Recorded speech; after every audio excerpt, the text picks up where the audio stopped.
მუნიციპალიტეტის გამგეობას ამ მიმართულებით ინფორმაციის მიწოდება არ არსებობდა. ხოლო რაც შეეხება წყალსადენის სანიტარული წყლის მიწოდებობისა და მისი არასტანდარტული სანიტარული დაიხარჯა 1.451.000 ლარი. აუსრულებელი ოცნება დარჩა. სახეზეა ქობულეთ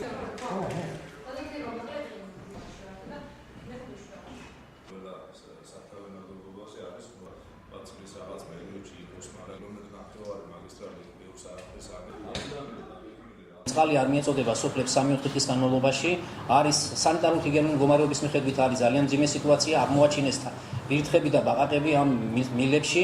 ფაქტიურად მოსახლეობა იტანჯება უწყლობისაგან. არადა გამგეობამ, ქობულეთის გამგეობამ ამ რამდენიმე წლის წინ 2010-ში 2011 წელს გამოყო ამ მიმართულებით 1.451.000 ლარი, რომელიც დაიხარჯა ეს თანხა დაიხარჯა თითქოს და მაგრამ გაკეთებული არაფერი არ ჩანს. პრობლემა ის არის, რომ მოსახლეობა გვეხვეწება, აი შემოდის ჩვენს ოფისში და გვეუბნება, რომ დაგვეხმარეთ ამ მიმართულებით. ძალიან ბევრი სოფელი ერთ წყალსადენზე მიერთებული.